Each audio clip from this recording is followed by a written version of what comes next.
Guys, it's been officially 1 month since I switched over from the Sony a7 III to the Canon R6. And if you've ever switched camera brands or gone back and forth, even though I started with Canon, you know that it's a little intimidating, a little bit scary to switch brands. So we're gonna take a second and talk about my 1 month review of the Canon R6 right now.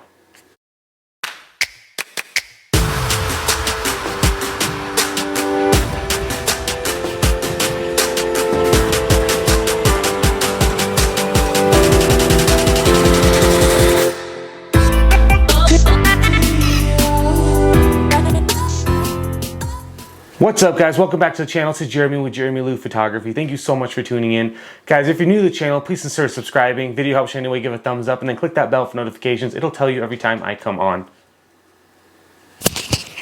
Boom, boom. So, guys, it's been a month. It's been official. It's been a month. As you guys know from my past videos, I had some serious issues with my Sony a7 III. I had issues with two of them at the same time. And so the R5 and the R6 came out. I put my order in. It took me about 3 weeks to get from Action Camera in Reno. And I'm very excited. So this is my workhorse, guys. I've been using this one a ton. I have two. I have one down here and I have this one. So I always have two cameras on hand. And $2,500 for each camera. I had to get the EF to RF conversion right here so that I could put my EF lenses on this RF mount. And that was about $100 through Canon as well. I have the vertical battery grip here and the camera itself. So this is kind of my setup, and it has been the way that I've been shooting for the last, I don't know, 10 years of my career. Obviously a mirrorless camera, but the reviews, you don't know until you try it. Yes, I read all the reviews about the overheating on video. I understand that it's a 20 megapixel camera rather than 45, 43, or even like the 25 that I was used to. So those two things seem to be the biggest conversation pieces on why people are or aren't getting these. So first off, I'm just gonna kill it right now. 20 megapixels, megabytes per image, is totally enough for me to do commercial client work, wedding work, printing billboards. It's totally fine. That shouldn't be a thing if you're shooting raw as a professional photographer that will make or dictate your images. I know there's a lot of elitists out there that will say, I need 45, I need what you don't need that. I will tell you, as a portrait photographer who shoots three to six sessions per day, commercial clients who print on billboards, who sometimes buy the raws off of me, it's enough for them that they don't even question it at all. I have no client needing anything bigger than 20 megabytes per file. So it's just not a thing for me. And the other thing is, since I do shoot stills, guys, it doesn't really affect the overheating. One thing that I did notice is I actually left it on in my camera bag for about an hour. I came back, it was warm, it was hot. So I took it out and it cooled down right away. And I don't know if it was just because it was in a low pro bag where it was kind of stuck and smothered and it was on. It wasn't shooting anything weird. The symbol did come up for overheating. And I think that's the same thing as if you were to put your iPhone in a hot car and it kind of just gives you that warning. It didn't affect anything. It didn't delete the card. Nothing happened. And it was just one thing that I thought I'd mention just to mention to you guys.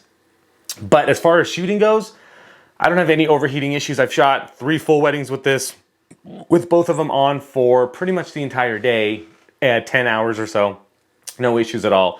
So now coming from the Sony, which is my first mirrorless camera, because I came from 5D Mark IV, I will say that this was a breath of fresh air, guys. The menu system itself, being able to set everything up, customizing my buttons to how I want. In fact, my Sony was customized to my 5D Mark IV. This is very close to my 5D Mark IV. The button layouts themselves, the way I hold my hand, the grips, the auto eye focus, the regular focus, info button. The joystick actually feels a lot better on this. Same with this. This is the Canon version, guys. The Canon R6 version. It's not a third party. I recommend getting the Canon version so that you don't mess anything up on your camera. But other than that, it's amazing. It's worked out really well. I did miss from, when I had the Sony, I had to completely customize my profiles on everything. The colors on this made my life so much easier. I missed that Canon color. The warmth, the skin, it made everything feel a lot better, and it was a lot nicer. So I did miss that, and it's back for me now. But so far, this camera feels like coming home, if that makes sense. It feels like every Canon that I've ever shot before. So if you're coming from anything, the 60, 70, 5D Mark II even, this will feel like home for you, where you just grab the camera, feels really good in the hand right here. kind of grips pretty naturally and easily. The bottom part of this makes my finger able to grip accordingly that I need to, so it feels really, really good. So super simple and easy. I shoot kind of like this. And one thing that I did miss was this button right here, guys, that the Sony doesn't have.